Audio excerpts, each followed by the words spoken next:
क्या नाम है जी आपका? प्रमोद दास। प्रमोद जी, हम ये जानना चाहते हैं कि आप जैसे आपके सामने सभी जो है ना सभी धार्मिक ग्रंथ रखे हुए हैं, वेद भी रखे हुए हैं, गीता जी भी रखी हुई है, गुरु नानक देव जी का भी ग्रंथ रखा हुआ है, तो ये इन सब ग्रंथों का यहाँ पे रखने का और यहाँ पर सबको दिखाने का क्या मकसद है आपका? इन सारे ग्रंथों का एक प्लेटफॉर्म पर रखने का सिर्फ और सिर्फ एक मतलब है कि जैसे हम और आप सब कहते हैं कि वो भगवान एक है, ठीक है, तो उस एक भगवान की हमारे सिलेबस कहें तो चारों वेद, गीता, कुरान, बाइबल, गुरु ग्रंथ साहब और उनमें सब में उस एक की क्या जानकारी है।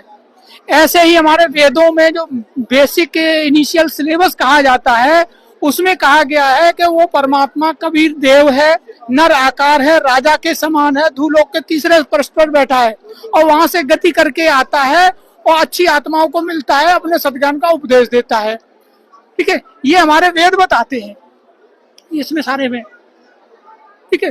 और उसकी भक्ति की विधि भी इन्हीं के वेदों में नहीं है, क्योंकि परमात्मा ने अपने 5वें वेद का भी प्रकरण किया है, उसमें कहा है कि वेद मेरा वेद है, ना मैनू बदन के माही, और जोन वेद से मैं मिलूं वो वेद जानते नहीं।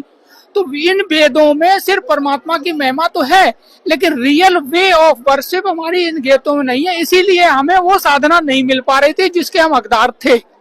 अब वो ये सारी चीजें हमें ग्रंथ दिखा के अब हमें वो सही साधना मिल पा रही है। जैसा आप बोल रहे हैं कि हमारे वेदों के अंदर वो पूर्ण परमात्मा की जानकारी बता रखी है और उसकी वे ऑफ वर्शिप बताई हुई है, तो वो पूर्ण परमात्मा कौन है, क्या नाम है उसका? पूर्ण परमात्मा हमारे इस इन्हीं वेदों में लिखा है कि पूर्ण परमात्मा कबीर देव है, ठीक है।